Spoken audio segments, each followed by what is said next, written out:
Olá, nós estamos de volta aí na nossa videoaula, dessa vez falando um pouquinho sobre a democracia grega, Grécia Antiga, período clássico, e me surgiram aqui duas questões. Então, a primeira delas, quantas e quais são as formas de governo atenienses, né? Então, Atenas, daquele período, né? Período clássico. Então, a primeira delas, deixa eu colocar aqui, seria a monarquia aristocrática. O que é aristocracia? Segundo o dicionário aqui do meu tio, Norberto Bobbio, ele diz o seguinte: aristocracia, governo dos melhores. Ele define assim, não é? Isso é uma definição, perdão, é uma definição lá ainda da Grécia Antiga, né? Dos filósofos da Grécia Antiga, e ele coloca governo dos melhores. Monarquia, mono, um só. Arquia, poder. Então, monarquia aristocrática, uma monarquia em que tinha o governo, né? Esse único rei, esse único monarca era dos melhores, assim era colocado naquela época, né? É uma definição ainda, né? Daquele período, né? Esse governante, ele era o Basileu, não se esqueça desse nome, Basileu. Basileu, a origem dele era nas famílias patriarcais, né? Antes ainda da formação da cidade. Então essas famílias foram crescendo, né? O patriarca dessa família, ou os patriarcas, eles, por ocasião do surgimento da cidade-estado, eles governaram a cidade. Então a origem deles está lá na casa, né? Do senhor da casa, da família, que vem aí a ser esse governante. Então a monarquia aristocrática, né? O segundo deles é oligarquia. Oligarquia. Então, oligarquia também está aqui, né? Opa, esse aqui é só o do volume 1, são dois aqui, ó. São dois pequenininhos, bem pequenos, né? É um dicionário muito bom, Norberto Bobbio, né? Ele é o organizador, e aí fala o conceito. Interessante, eu uso esse dicionário porque aqui fala o conceito limpo, sem ter sofrido aí a influência de ideologias. Então, se você procurar aristocracia, por exemplo, no Google, né? Dicionário, algum dicionário online aí, ele vai te dar um conceito um pouquinho diferente, porque ele já sofreu algumas interferências de ideologia, né? Mas aqui está o conceito limpo. E é interessante porque esse conceito talvez possa ser cobrado aí nos concursos que você faz. Então, oligarquia é governo de poucos. Naquela época também, né, isso aqui é um conceito lá da Grécia Antiga, naquela época também considerava-se oligarquia como um outro conceito, governo dos ricos. Alguns, né, consideravam ali esse conceito uma distorção, né, da democracia, né? Então, governo dos ricos, só os ricos governavam. Esse conceito já havia lá. Era um governo já distorcido, né? Os filósofos colocavam assim. Então, até aqui você tem dois, né? Monarquia oligárquica e oligarquia. Ou oligarquia, eles deram um nome para esse governo de poucos, ou governo dos ricos. Era o arcontado, onde tinha o arconte, né? Esse arcontado, deixa eu colocar aqui para a gente ver, ele tinha lá 9 governantes, eram 9 governantes, né? Era um grupo de 9 governantes, um conselho, né? E ele tinha 2 assembleias ali que ajudavam ele a governar, né? Onde se produziam as leis. A eclesia, ou eclésia, a assembleia formada por cidadãos, né? Cidadãos, melhor, aprovada, e eles aprovavam as leis, e o aerópago, o conselho de nobres, olha só, aristocracia, né? Por isso que ele coloca aqui, era um conselho dos melhores, né? Da aristocracia.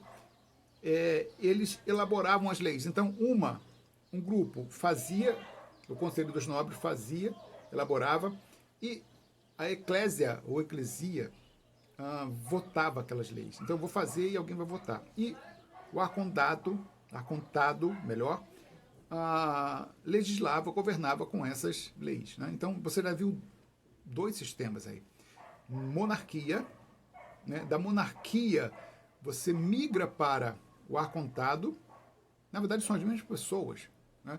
O Basileu, que era o monarca, na verdade, no surgimento de mais monarcas, eles vão criar o arcontado. E aí você tem outro sistema de governo surgindo, né? E vamos ver aí um terceiro sistema, né? Uma nova situação, né? São os legisladores. Na verdade, é uma outra migração que se foi feita a partir do arcontado. Então, um arconte vai governar. Então, você tinha o Basileu, monarca, você tem, que era uma aristocracia, vinha de uma aristocracia, você agora tem o arcontado, né? São vários, digamos, um grupo de pessoas, né? Era da mesma origem, vamos dizer assim, né? Dessas famílias patriarcais, né? O Basileu saía de lá, né? Que vai governar ali com duas assembleias, uma fazendo leis, outra aprovando. E agora você tem o legislador. Olha só, ele já ignora um pouquinho. No período de crise, ele já ignora um pouquinho esse sistema e vai legislar sozinho. Ele também é um arconte.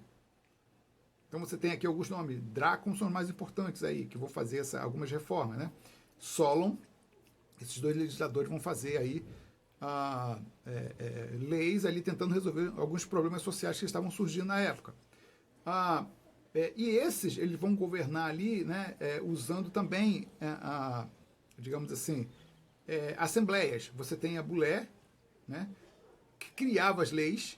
Antes você tinha a Assembleia dos Nobres, agora a Bulé já entra mais pessoas fazendo parte desse conjunto. Né? Antes era só nobres, né, dessas famílias, agora não, já tem comerciantes ali no meio também. A diferença está ali. Né? Você tinha lá no arcontado, melhor, estou errando toda hora, você tinha lá uma assembleia, aerópago, essa assembleia é só de nobres. Agora você criou a Bulé, né, com os legisladores. Essa Bulé, ela vai ser não vai ser somente nobres, você tem ali entrando, né, os comerciantes. Não se pode chamar burguesia ainda, esse nome surgiu agora, ainda é da Idade Média. Então não fale isso, não coloque isso numa resposta sua. Burguesia vai surgir lá na frente. Né? Isso é anacronismo, vamos colocar assim. Burguesia só surge na Idade Média. Então, essa Bulé são os comerciantes ricos que entram ali. Dizem que as pessoas pobres também tinham acesso, mas mais quem tinha dinheiro. Né? Vamos colocar assim, alguns autores defendem que ali ainda estava dominado por pessoas de grana. Né? E a eclésia, né, que votava as leis. Continua no mesmo sistema, quase. Só a diferença da Bulé é que já está entrando gente fora da nobreza para poder elaborar as leis. Não é? Drácon faz reforma, Solon faz reforma, né? Tinha muitos problemas surgindo aí com relação à escravidão por dívida. Então, as pessoas ricas se enriquecem tirando de alguém que não tem quase nada. Né? A história é sempre a mesma. E esse foi o Solon. O Drácon, ele escreve as leis. As leis eram orais, faladas só. Todo mundo sabia por consenso. Agora não, ele coloca para o papel. Essas leis que são votadas, ele coloca para o papel. Né? E aí vão surgir, olha só, nós já temos 3 sistemas. Vamos recapitular. Você tem ali, né, a monarquia, a aristocracia, que vem da aristocracia. Você tem a oligarquia, governo de poucos, que são os arcondes, arcontado. E agora você tem os legisladores, que também é um arconde. Porém, ele está governando com mais, vamos colocar assim, mais liberdade. Né? É um só. Antes eram 9. Né? Momento de crise, o cara tomou o poder ali. Né? E depois vai surgir um outro grupo, que são os tiranos. A tirania. Então, peraí, deixa eu pegar aqui no dicionário para a gente falar sobre a tirania. Bom, já vi. Olhei o dicionário e, segundo o nosso titio Norberto, ele diz o seguinte: o tirano, ele tem uma diferença da monarquia porque ele toma o poder.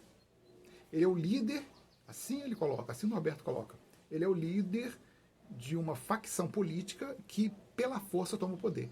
Não há consenso em colocá-lo no poder. E ele exerce esse poder na força, na violência. Então, aí entra um período de tirania. Depois dos legisladores, você vai ter um período de tirania. O primeiro dele foi de Pisistrato, ou melhor, Pisístrato ou Pisistrato, perdão, estabeleceu a tirania. Ele começou, né? Uma questão assim popular. Ele gerou empregos, né, porque ele foi colocado no poder, né, por um grupo, uma facção. Então ele vai atender esse grupo, né, gerando empregos. Normalmente é uma questão popular também que acontece ali. Não é? Depois você tem Hiparco e Hípias, que são filhos de Pisistrato, porém eles não se deram muito bem, não. Né? Só que aí vem Clístenes. Inclusive, é uma outra pergunta que eu tenho aqui, né? Qual foi o principal legislador, né? O que fez o principal legislador desses aqui, dos últimos, né? De legisladores e tiranos? Entre Drácon, Solon, Pisístrato Hiparco e Hípias, e depois Clístenes. Foi Clístenes. Por quê? Clístenes ele vai estabelecer um sistema, seria quase aí uma democracia rudimentar. Ele vai dividir, né, o território de Atenas em demos. Por isso que vem o nome de democracia, em demos, em distritos. Para quê? Para que cada demo fornecesse aí os membros da Assembleia. Então ficou muito mais dividido. Não era só um grupo de pessoas que fazia parte da Assembleia que votava as leis da Bulé, né, que elaborava ali as leis. Mas sim, era bem mais distribuído. Né? Mal comparando, você pode aí pensar assim, se você tem hoje deputados, hoje é difícil ser deputado, mas era praticamente uma eleição de deputado distrital. Ah, como é que é isso? Você tem uma vaga para cada distrito. Então, em vez de você ter vagas gerais para todo mundo concorrer, eleições para deputados. Por exemplo, a sua cidade vai fornecer um deputado. Então, já tem uma vaga garantida. Vocês votam para escolher quem ele é e vai para lá. Ele ganhando, ele vai sair alguém dali como deputado. O outro distrito também vai ter que sair alguém. Então, hoje não é assim. Hoje, todo mundo concorre a todas as vagas. Então, tem distritos, tem regiões que são desmerecidas. Então, ele criou um sistema mais democrático. Por isso que vem o nome Demos. Ele criou Demos. Então, ficou mais justo. Embora a gente não copie esse modelo exatamente como ele criou, mas nós já temos aí alguma coisa inspirada no que Clístenes fez. Está respondido? Então, um abraço, fique com Deus.